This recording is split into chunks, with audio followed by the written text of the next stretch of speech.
So the Washington Commanders have a huge matchup in this Sunday. Battle of the Beltway with the Baltimore Ravens.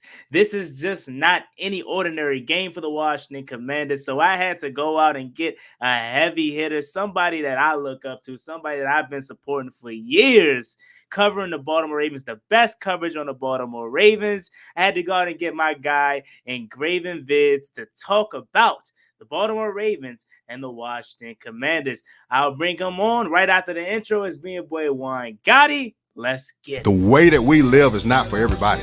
We're going to run and put our bodies on people in a violent manner. I love the way she move it, shake it all day. When she cry for him, the shawty is the winner. You can tell that shawty's You know what time it is. It's time to come out. I love the way she move it, shake it all day. YouTube, what's going on? It's Juan Gotti here. We have the Washington Commanders video. And in today's video, I have a very special guest to my right. A man that doesn't need no introduction, but I'm going to let him introduce himself. Who do I have to my right? No, man, I definitely need an introduction, man. But shout out to you for your introduction with the go-go music in the background. I love that, man. That was nice, man. I love it. Sir. But yes, sir. yeah, I appreciate you having me on, though, man. Definitely. So this is my man Engraven Vids. In my opinion, one of the best out there. Not even just in Ravens community, out there in the whole entire YouTube universe. He's gonna try to be humble today. That's why I said he doesn't need no introduction. But my man is one of them ones, okay? And I've been following you since, should I say, headphones and iPhone videos, car videos, man. I found you just because I was searching the web, and it wasn't a lot of people doing what you did during those times, and you were covering the whole NFL way more than you Right. obviously do now. Yeah. So, man, just your growth and obviously, the rebrand that you did, because what a lot of people may not know about you is that this is your second channel. You had one that was already pretty big, with like 28,000 subscribers, and you rebranded from ground up. So before we even get to our game and our matchup, just talk about how that was for you with just starting over and making that change. No, I appreciate you for sure, man. But I with that channel, I was doing just strictly Madden videos at first, and it was going well. We got up to probably like 20,000 subscribers. Then I started incorporating talking about the Ravens, because I'm like, you know what, I want to try it out, see how it goes. And it worked. I ended up liking it a lot. But the channel was mixed with Madden and talking about the Ravens. And it got up to about 26,000 subscribers. But then when my son was born, my schedule just completely got out of whack with the uploads on the channel and stuff. And I was still working a regular job at the time. So everything got out of whack. The channel pretty much died. And I was just like, you know what? I was scared to start over, because I'm like, man, it's sitting at 26,000 subscribers. If I start over, I don't know, man. So, but we went forward, started over, and it worked out in the long run.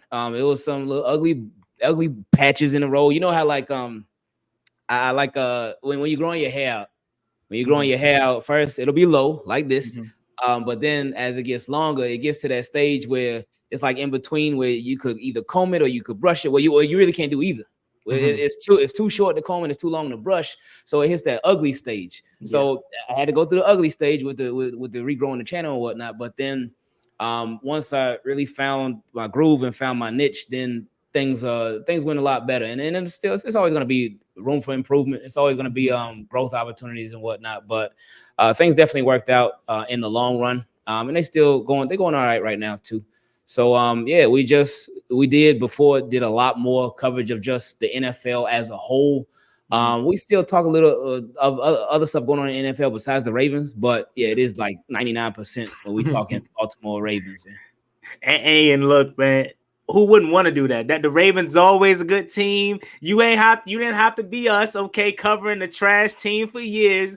The Ravens is always good. So making that the main niche is always good, because your team is literally always good. So let's waste no more time and talk about your Ravens. Again, before we came on, I told you, and I'm pretty sure 99% of our fan base over here on this side of the Beltway thought this was a blowout. Thought the Ravens, this was just a little mop-up game for y'all. You know what I'm saying? Some things to work out.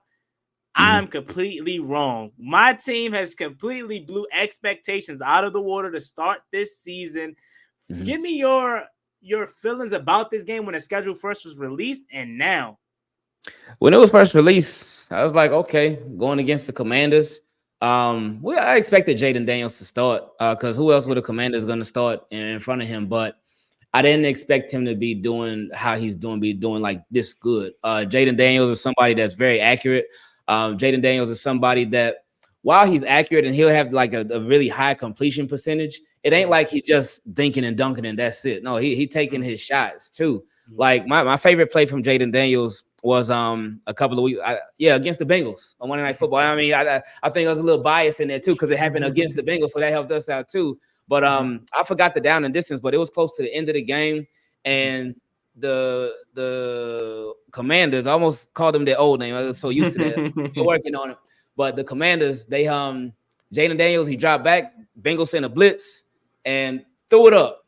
And it was like a perfect ball to, I believe it was Terry McLaurin.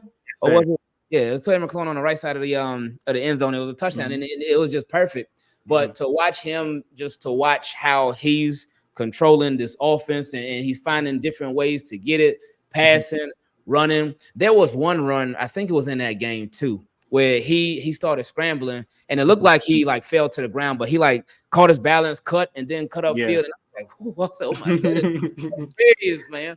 So he's nice. Jaden Daniels is nice, and I'm happy for Commanders fans because if you like Commanders fans, been through it, especially at the quarterback position. RG3, I remember when he first came on the scene. I think his first play was against the Saints. It was a touchdown pass, I believe. But RG3, he came on the scene and he was doing his thing, but then he got hurt, and it was never the same after that. There was Kirk Cousins, Kirk Cousins, I feel like an underrated quarterback, but obviously that didn't work out long term. And then it's just been a revolving door of quarterbacks for the longest. So now when you got somebody like Jaden Daniels, who's a rookie and looking this good as a rookie right now, and I know it's still early, we're only 5 games in, but he is definitely rookie of the year right now. But when you got somebody like that, you're happy. And like I saw a sign that's usually used for like presidential stuff, but somebody had a sign with Jaden Daniels' picture and it said hope. So they were like, oh yeah, and he does. That's what happens when you got a really good quarterback. He brings your team hope. He brings the city hope, and it's like, oh yeah, let's go, man. So I'm happy that the Commanders doing this well. Now I don't want them to do well this upcoming Sunday, but I'm happy for all of their success. Man, thank you for that, first of all, because again, coming from an organization that we, in my opinion, looked at as the model. An organization that never has issues from top to bottom, never have any allegations like my Commanders did, nothing. Okay, and we are now a part of that that kind of part of the league. Okay, and it's funny because now that we're finding the success post Dan Snyder era and so much, and we're finally finding our quarterback now that we have a new ownership. I think that speaks to volumes to how toxic the organization was from the top, and now we're back. So I do want to switch gears now, focusing about our 2 teams in a sense. Jaden Daniels and Lamar Jackson. This has been a little comparison going on. In my opinion, no one is Lamar Jackson. You know what I'm saying? But they want to compare these 2 guys because they both are people that can, extend plays with their legs, running abilities through this route, through out of this world. Like, it's crazy. Do you see why the mainstream media compares these 2, or are you kind of like, nah, Jaden Daniels ain't Lamar. Jaden Daniels is not Lamar Jackson. No, and I mean, he's not Lamar Jackson, but he is Jaden Daniels. So you can't take nothing away from him. But I know this happens all the time. If a quarterback can throw and then that quarterback got some move, that quarterback could take off too, then automatically people are going to be like, oh, he's just like Lamar Jackson. He's the next Lamar Jackson. And there's been a lot of people that they've done that with. But a lot of them they're just not Lamar Jackson. He's just different in so many ways. Now, how Jaden Daniels has started, and like I just talked about with his run, the way that he can run, I can see why people are doing the comparisons. But I think it's important because a lot of times when people do a lot of comparisons, respect for either quarterback, it ends up getting lost because people will be like, Jaden Daniels the next Lamar Jackson, and then there could be like people like, oh, he ain't Lamar Jackson, he's terrible, he ain't nothing, he ain't never got an MVP, and it's like, okay, let's chill out, and it could go vice versa. People could be like, oh, Jaden Daniels, he better than Lamar Jackson because of this, Lamar Jackson. So we see it all the time. Respect gets lost when the comparison starts. So that's why a lot of people they don't like comparisons just because of that alone. Right. But Jaden Daniels, he has been looking good, and he has been different styles. They can do a lot of stuff. Both Lamar Jackson and Jaden Daniels. I feel like it's slightly different styles of how they play, but I can see why the comparison is there.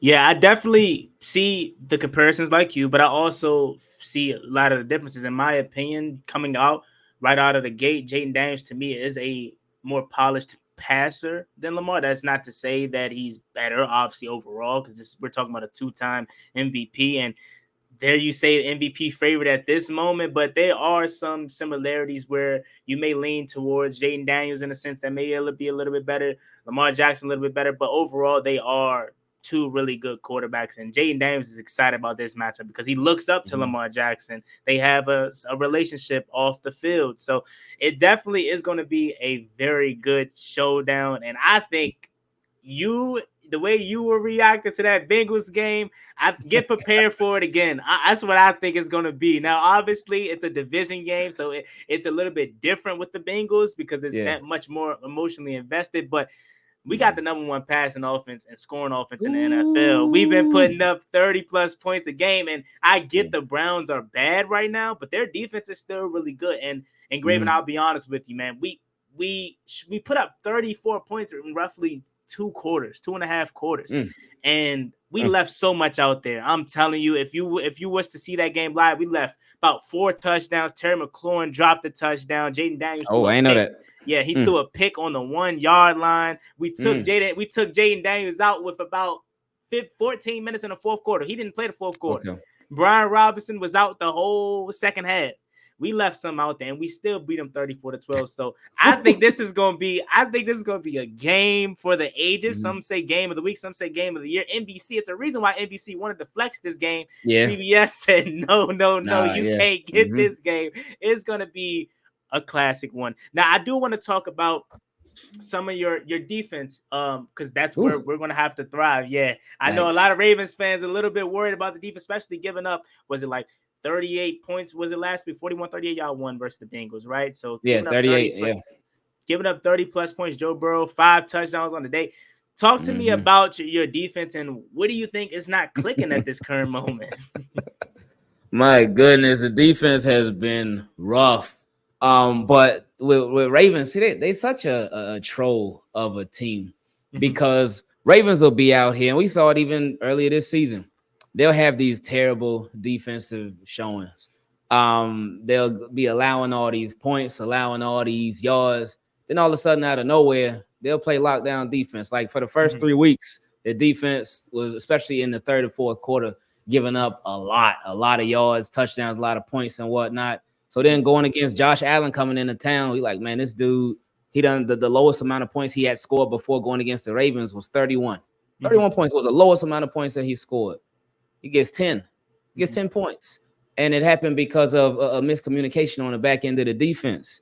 But then they went right back to normal last week, just giving up a bunch of points. Like nobody was playing defense in that Bengals game. That thing was crazy, man. But so this could be a game in my eyes where I could see them just trolling, being like, oh, that's what y'all thought we were, that garbage last week. Watch this, and just making adjustments. But one thing that's been going on with the Baltimore Ravens this year, brand new defensive coordinator, Zach Orr. This is his first time being a defensive coordinator. He actually used to play for the Baltimore Ravens, was an undrafted rookie free agent and made it, and then ended up making a big name for himself in Baltimore as an inside linebacker. He was nice, but then he had a neck injury that just ended his career prematurely. But he stayed with the organization, stayed obviously with the coaching staff, then worked his way up, and now he's the defensive coordinator. So he's been going through some early mishaps. There's been some stuff has been on him where he's been putting people who don't need to be in pass coverage. So he's still getting a feel for his personnel, still getting a feel for needing to and knowing how to make adjustments. He's just still getting a feel for just being a defensive coordinator for the Baltimore Ravens. And he has been in like some very, very tough positions because he had to go up against Patrick Mahomes. Gardner Minshew, like, he's a sleeper, man. And us Ravens, we know we respect Gardner Minshew because he beat us this year with the Raiders and he beat us last year with the Colts. So Gardner Minshew, he got our number right now.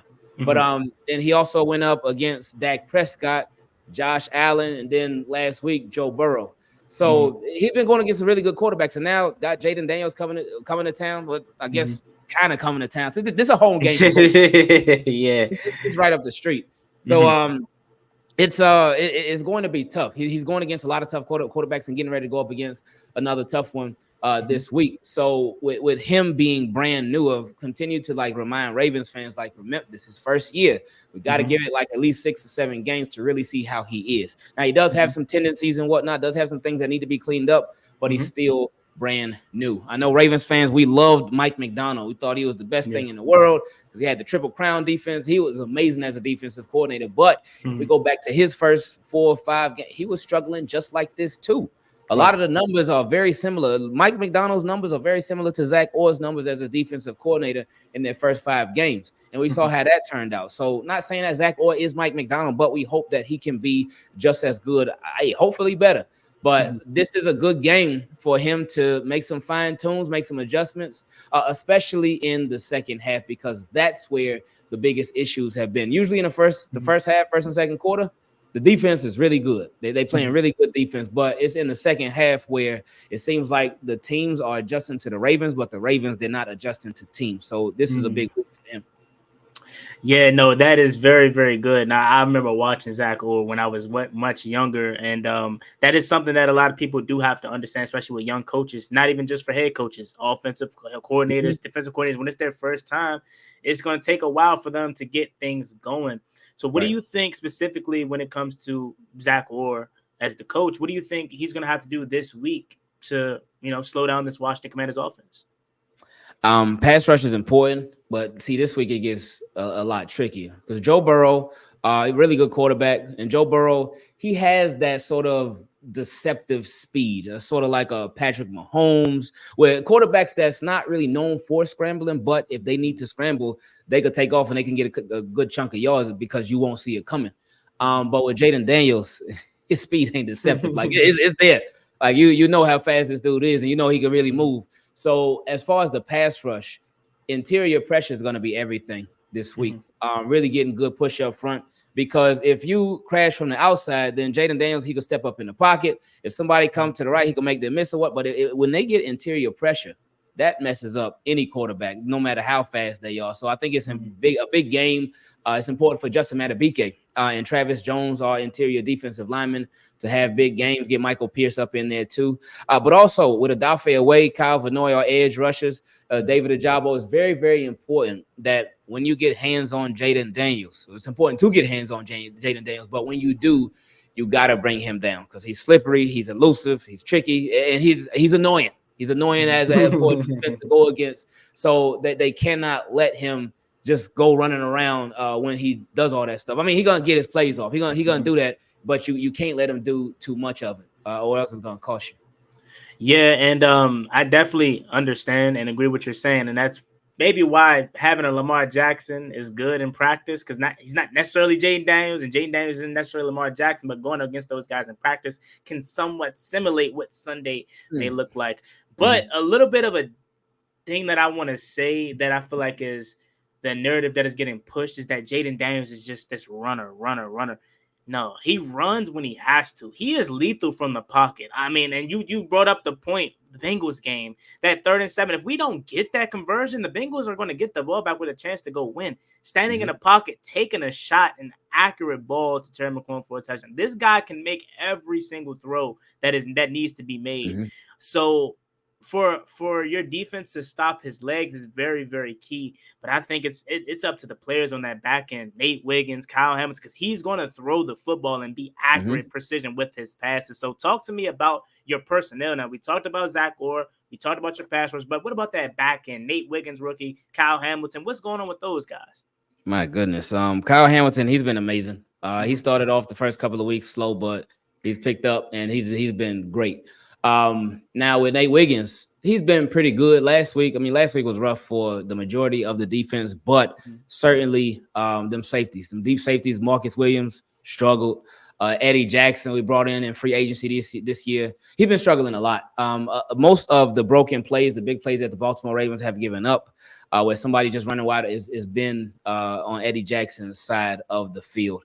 So I'm not sure what's going on there. If he's maybe having some trouble with the defense, maybe there's some miscommunications, maybe it's just a mix of everything. But it's certainly been a big struggle there. So yeah, like you mentioned, Jaden Daniels, he gonna take his shots, man. He is going to take his shots, and his shots be on the money too. So it's important for the Baltimore Ravens safeties to just be ready for all of that. That's why we talked about pass rush a little bit ago. It goes hand in hand. The pass rush, they can help make the safeties and the secondary's job a lot easier. But if that pass rush ain't getting to him, if that pass rush ain't hitting him, if the pass rush ain't putting no pressure on him, that makes life easier for Jaden Daniels and the Commanders' offense. And you cannot afford to have their lives be made easier. Something else that the Baltimore Ravens going to need to do this game that they just been struggling with all season is the middle of the field, defending the middle of the field. Roquan Smith this year has not been his best year. He is not off to a great start at all. A lot of times he's looked a bit sluggish. He just looked out of place. I'm not sure if it's Zach Orr not putting him in positions to have success or just Roquan Smith. He's just not playing his best ball, but it hasn't been pretty for Roquan Smith thus far. He has made some plays, but overall, it hasn't been the best of starts for him. So this game he did start to get a little better last week against the Bengals, but I mean, and not that it's all on him, but you give up 38 points. How better was it?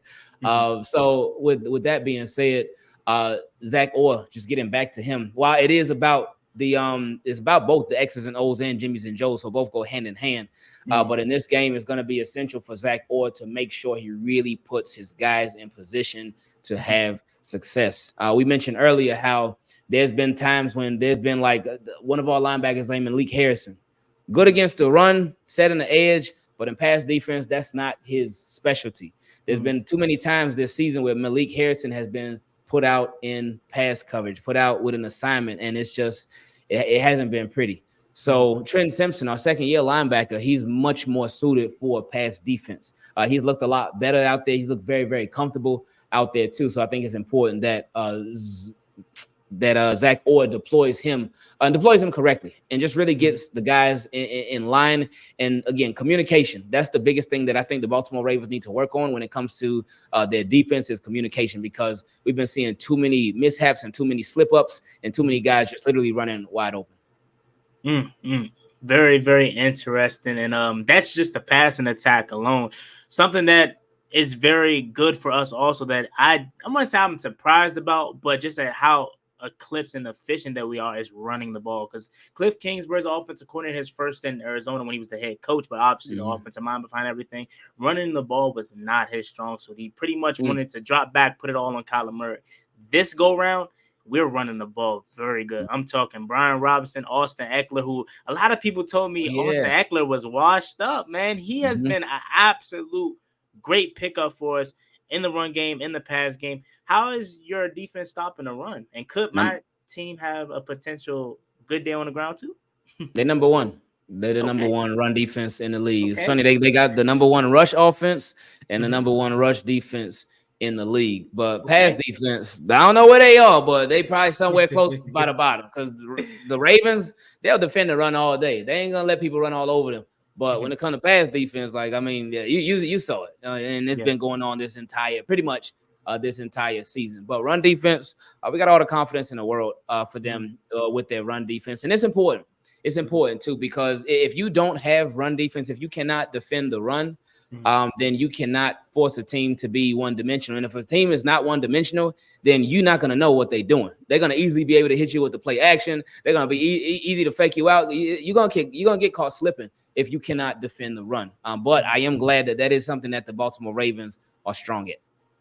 Yeah, that is very great to hear, especially for a team where we have so many ways to beat defenses. In years past, if we had a really good run game and that gets shut down, well, we don't know where to go because the quarterback wasn't good enough to put it on his back. So this sounds like a game similar to Cincinnati where, hey, it might got to be the Jay Daniels show because I didn't know y'all were the number 1 rush defense in the NFL. That scares me, okay? Because we've been running really good. Trust me. We've been good, but we ain't faced the number 1 rush defense yet. So it's very interesting to see how we try to establish the run if we do at all.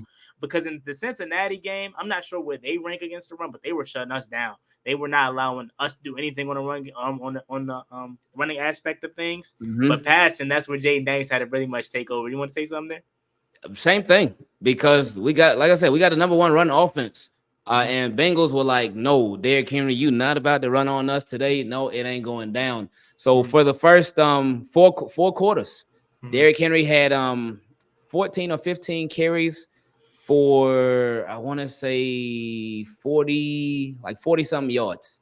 But then that last play right before Justin Tucker kicked the game-winning field goal in overtime, Derrick Henry had a 51-yard run. So that made his day look a whole lot better. But Derrick Henry did not have a great day running against the Bengals if it weren't for that big run on the second to last play of the game. Yeah, so that it's gonna be interesting to see from my O versus your D. Now let's flip that around. Talk to me about Derrick Henry, because I'll be honest with you. I knew when you guys signed him, I was like, I don't know, is Derrick Henry done? Because the way he finished in Tennessee, I wasn't sure if that was just the situation he was in or if old age catch up to him, because we know the lifespan for running backs are short in this NFL life. And to start your season off, especially versus Kansas City, I was like, man, Derrick Henry ain't really looking like Derrick Henry. Like, granted, down by the goal line, he's still gonna get in, but like, he ain't the Derrick Henry that I grew up on. In that Bengals run, I know you said he wasn't efficient all day, but that Bengals run to pretty much win you guys the game. Talk to me how he has been, and is Derrick Henry back to his old self? He's been amazing, man. It's I've been pleasantly surprised with how good he's been, and it's crazy because with Derrick Henry, I did not feel like he would be the best fit with the Baltimore Ravens offense. I felt like a better running back for the Baltimore Ravens would be somebody like maybe like Saquon Barkley, somebody like that, somebody who's quicker, somebody who just twitchier, somebody who's used to being involved in the passing game too, because Ravens running backs, they get involved in the passing game a good amount. But with Derrick Henry, we've known him in Tennessee to be very one-dimensional. Like with Tennessee, and what's crazy about it is that with Tennessee, he had a lot of success, even though he was one-dimensional. Because when Derrick Henry was on the field in Tennessee, you knew they were running the ball. And he still ended up getting 1 million yards on the ground. And this year, in the first couple of games, it was the same thing. Like when Derrick Henry was on the field, you knew Ravens were getting ready to run the ball. It was very predictable. But then in the third game, they started switching some stuff up. They started making it a bit less predictable.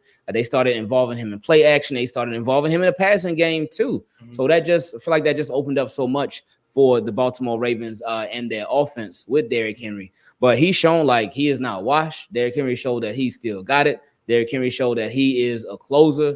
And with Derrick Henry, for years and years and years and years and years, Lamar Jackson has been the leading rusher for the Baltimore Ravens. And that's for a number of reasons. But one of them is because with Baltimore Ravens, they have not had a lead back since 2019, Mark Ingram. That was the last time they had a back that was their true number 1 back. Every year, years before that and years after that, it's been running back by committee. But this has been the first year where they've had somebody who is clearly their feature back. And we all know with Derrick Henry, he's not a back that would be good with sharing carries with another one. He needs to be getting the majority of the workload, the majority of the carries. He's somebody that you got to keep feeding him in order for him to do his thing. And that's exactly what the Baltimore Ravens have been doing. Another thing that I've loved that they've been doing is getting him started early, because with normal handoffs, like he could do his thing. But we saw in week 3 and week 4, it started to where they were doing a lot more toss plays and pitch plays to him. So the ball could be in his hands and he could get his acceleration going even faster. So that has allowed him to just get more chunk plays and more big plays on the ground. So Derrick Henry, he's been a really, really good addition. And I know he's pretty cheap too. So it's just been really, really nice to see. This was a move that the Baltimore Ravens, they tried to make it happen last year before the trade deadline. They had a trade agreement and they had it ready with the Tennessee Titans right before the trade deadline. At the last second, Tennessee Titans, they end up backing out. So he's somebody that the Baltimore Ravens been wanting for a while. That's interesting to know. Thank you for that nugget, because given you guys' history with the Tennessee Titans, I didn't think that they would be willing to send him to you guys. I want to talk a little bit more about your other offensive weapons, because when you brought up wanting to bring in Saquon Barkley, I immediately thought maybe the resurgence and Justice Hill maybe made them decide, okay, maybe we can go more of a power back as our main guy instead of Saquon Barkley, because of how he's been good with taking carries and in the pass game. Obviously, do you kind of see that or not? I think with Saquon Barkley, Justice Hill, he was amazing last year, and he's been amazing this year, especially for the situation that he's been put in. But with Saquon Barkley, I think Ravens, I think they would have been interested in, but the price tag was just too. They were not going to pay all that money to a running back. They wanted somebody that they could get good production out of, but for a reasonable cost. So when I think Saquon Barkley got signed for big money, DeAndre Swift, I think he went to Chicago for big money. So the running backs, they started. Josh Jacobs, he went to the Packers for big money. So all these running backs are getting paid, and the Ravens were just sitting back like, all right, okay, Derrick Henry's still out there. He ain't getting no deal yet, so we're good. A lot of us thought when maybe the Dallas Cowboys, they would sign Derrick Henry. He got a home out there in Texas. Cowboys, they needed a running back. So I thought, oh, man, that might be our competition right there. And then the Houston Texans, they were another team also in Texas. Derrick Henry lives in Texas. So I was thinking, oh, man. But then it came out where Texans, they end up trading with the Bengals for Joe Mixon. Then we were like, oh, yes, Texans off the board. We might actually get Derrick Henry. Then it ended up happening. So it was nice to see everything just unfold the way that it did. And it ended up working out for the Ravens. Yeah, and he's been nothing but amazing for you guys. And I think he's only going to get better as the season go on. I do want to talk about your passing game. Obviously, Rashad Bateman, Zay Flowers, Mark Andrews, welcome to the 2024 season. I've been a little surprised at the lack of how he's been in the offense. But obviously, you got other guys, Cole, Isaiah Likely. Talk to me about your passing offense, and are you confident with that moving forward? Yeah, we are, man. It's been quite a road. There's been some interesting games, but I think this is why context is very, very important. Because you look at some games against the Cowboys. I think Zay Flowers might have had like a catch, like 3 catches maybe for a little bit of yards. Rashad Bateman had a couple catches for a little bit of yards. And people looked at that game like, man, the receivers, they ain't do nothing. Ravens won, but the receivers, why they ain't get involved in the game like that? The tight ends, they ain't even hardly do anything. Like, what's that about? Right. But then that's the game where Derrick Henry had like 200 yards. So it's like Derrick Henry like has continued to just put up big yards, and with Derrick Henry being added to the mix, added to this offense, it's allowed the offense to open up that much more, because with Derrick Henry being super productive, it's like, all right, that opens up the play action, that opens up the pass game, because people be so worried about seeing number 22 that it's like, oh, okay, they may forget about a wide receiver here, or they may forget about a wide receiver there, or a tight end there, or whatnot. So it's been nice to see. We mentioned earlier how we love how they've been involving Derrick Henry in the passing game too, so that's helped a lot. But start with the tight ends. I feel like Mark Andrews is really taking a back seat to Isaiah Likely, even Charlie Kolar in recent weeks too. Charlie Kolar had a monster game the other day against the Bengals. And Isaiah Likely, he caught 2 touchdowns against the Bengals. And Isaiah Likely, I've been saying it since last year when Mark Andrews went down with injury and it was the Isaiah Likely show.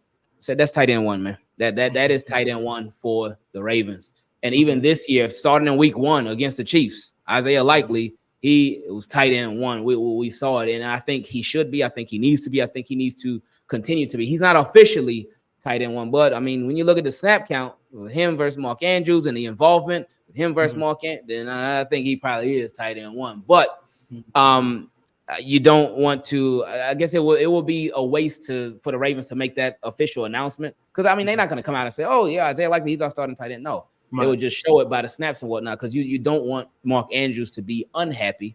But he knows the business better than anybody because he's been a part of it. But with the tight ends, they've been doing their thing. They've been contributing as far as being receivers and being blockers too. With the receivers themselves, Zay Flowers, that's our leading receivers. He's been really good. Last year, he was really, really good. He was a rookie last year. And this season, he's been continued to just do his thing, and he gets involved in so many different ways. I saw somebody the other day, because with Zay Flowers, they always sending him in motion all the time. He's always running. Somebody called him the golden retriever for the Baltimore Ravens, but he's just always running around and they always smiling. But Zay Flowers, he's been really, really good. They involve him in the passing game, obviously, but they involve him in jet sweeps, reverses, and all that. They got him involved in a lot of screenplay. They find a lot of different ways to get Zay Flowers the ball. So expect him to be a big part of whatever the Baltimore Ravens do against the Commanders this coming Sunday. With Rashad Bateman, this is a big year for him, because Rashad Bateman, the Baltimore Ravens, they signed him to a contract extension, but not a normal receiver contract extension. I think his average per year is like $5.5 million per year. So very, very low money, especially for a first round pick on their second contract. But Rashad Bateman as a first round pick, there've been a lot of injuries. There's been a lot of miscues. It's just been a lot of underperformance. So this year, for the most part, when Rashad Bateman's number has been called, he's shown up. He's come through. He's made some really good plays for the Baltimore Ravens this year. He's had a couple blunders too, but he's made more plays than he's missed. And I think, in my opinion, last week against the Bengals, that was the best game that Rashad Bateman has had for the Baltimore Ravens this year. And I told people, like, Rashad Bateman, he reminds me of Derrick Henry. Now, obviously not because of their play styles, obviously not because of their pedigree, but he's somebody that you got to keep feeding him. You got to keep feeding him. And with a receiver, that's easier said than done.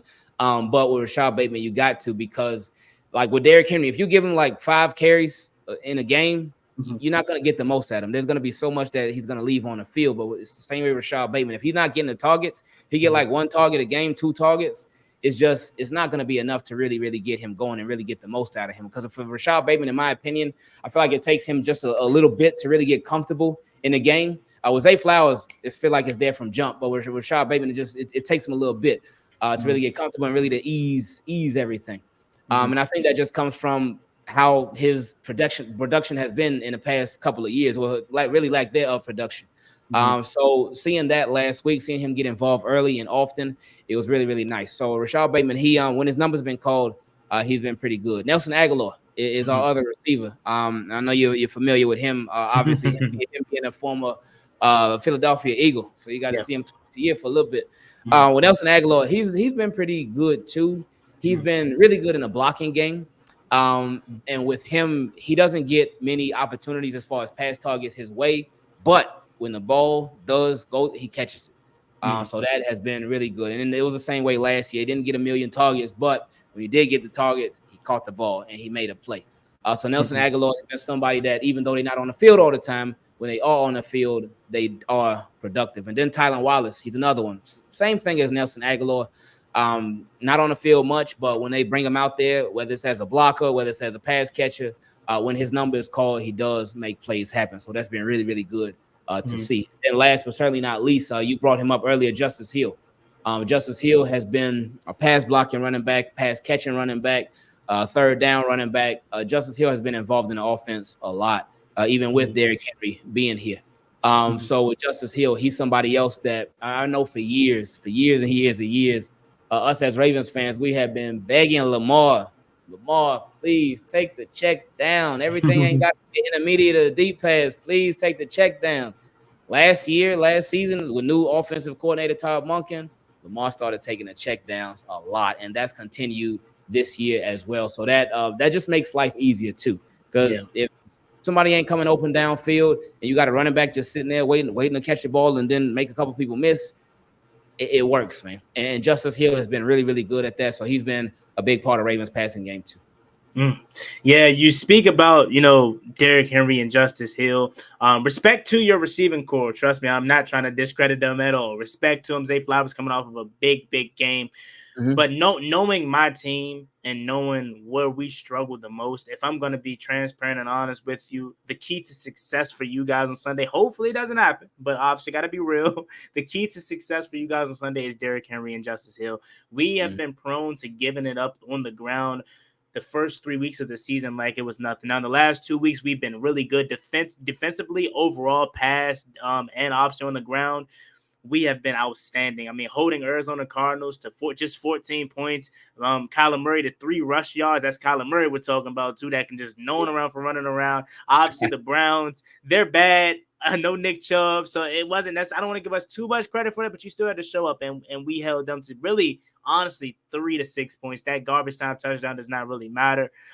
Defense overall has been stepping up, and I think it has a big part to do with Frankie Louvu, our linebacker, Bobby Wagner, who is still around playing at a high level. But yeah, for you guys to be successful is the run game, and that is what scares me the most, because this is going to be the most challenging offense or running back, I should say, that we faced all season long. And we have been prone to giving it up on the ground. And obviously Lamar Jackson's legs himself is going to be a key part of you guys' offense. And we got to be watching out for that. I think for our secondary with Benjamin St. Juice and, a guy named Mike Sanford, a rookie out of Michigan, Noah Eganogany, we have some guys out there that is coming along. Joe Witt Jr.'s defense is finally starting to rub off. Similar to how you said about Zach Orr early in the season, we kind of was like, what is going on with this defense? And we were calling for Joe Witt Jr.'s job already. And then over the last 2 weeks, we finally came along getting pressure from Dorrance Armstrong, Dante Fowler. Like, these guys are starting to play as a unit, and Jonathan Allen, Deron Payne in that middle. Similar, have a very good interior like you guys. You know about Jonathan Allen, Deron Payne. They've been finally getting back to their old self. So defensively has been coming along, but this is going to be a true test to see how good we really are, because you guys' offense ain't nothing to play with. So with that being said, finally, after talking about both sides of the ball, offensively, defensively, talk to me, and Graven, what's your prediction for this game? How do you see this one playing out? I think Ravens take care of business in a big way this game. Not because the Commanders aren't good, not even because it's just a rookie quarterback, because obviously Jaden Daniels been doing this thing. He's been killing it. But because, like I said earlier, Ravens they trolls. They love trolling us. They love when everything is expected to go one way. They love just doing something out the blue and catching us way off guard. But an even more important stat, crazy statistic, it's insane. It doesn't make any kind of sense. It's 22-1. Yeah. 22-1. Lamar Jackson versus the NFC. I don't know what it is about the NFC where Lamar Jackson just be going crazy with it. I don't know what it is. Under the Lamar Jackson era with the Baltimore Ravens, I guess they treat every NFC game like it's a Super Bowl or something. Maybe that's what it is. But 22-1 against the NFC it's a crazy statistic. But I think Baltimore Ravens, I think they take care of this in a major way. How you feeling about this game? How you think it's going to go down? I think I know what you're going to say, but I still want to hear you say. Yeah, man. So, again, as we talked at the top of the show, prior to this season starting, I'm like, okay, easy game for the Ravens. We're a team going to come up. They're going to beat us in a handily way. I'm sorry, Mr. Engraven. I'm going to be completely honest with you, man. They blew my expectations out the water. We 4-1. We feeling good. Jaden Daniels is not only in a Rookie of the Year talk, but MVP talk. Yes, let me say that again. MVP talk. He has been nothing but amazing. A lot of Ravens trash. So, I'm down in the area. So, a lot of Ravens trash talk and all that, man. It got me amped. So, I'm no longer humbled about my team. We've been through so much, man. I'm taking my Commanders to win this game in another shootout. I think we're going to be in for a dandy of a game. And I don't know if you can take another one of these, though. You just coming off of one versus the Bengals. I don't know if you can handle yet another one of these, but that's how I see it happening. I think it'll be a close game. Probably, I'll say about 34-31. Walk-off field goal. Anytime besides 2020, you guys just routed us. But the 2016 one down in Baltimore, we found a way to win late. Was at the Terrell Suggs. He ran it back, and they called it was a touchback. So much happened in 2016 and 2012. Kirk Cousins came in. We've always have some classics, man. So I see this being yet another one. And just how good my team has been. And I know you quickly talked about that record against the NFC. It's outstanding. Don't get me wrong. I think Jaden Daniels has something to prove, okay? Because we're 2-0 he's 2-0 against the AFC one. And I think a little bit of he loves Lamar. He's a big fan of Lamar, but I think he may get a little bit tired of the comparison. So he's gonna want to prove once and for all that he ain't Lamar Jackson. He's gonna try to pull his team out on top. So I see this one playing close, and I think my Washington Commanders take it. All right, we'll see how it goes, man. But it's gonna be a fun game. It should be a really, really fun game. like we mentioned, it's an M&T bet, but it's really a home game for both teams. I know plenty of Commanders fans gonna be out there like crazy at M&T Bank Stadium. So yeah, man, I'm looking forward to it, man. It should be really fun. Yes, sir. Thank you so much for stopping by and Sure. Graven. Let me know let everyone know your social medias and where they can find you if they don't know you already. No, I appreciate you again for having me on. My YouTube channel is Engraven Viz, all one word. Like we mentioned earlier, we do talk Baltimore Ravens on there all day, every day. This video 7 days a week.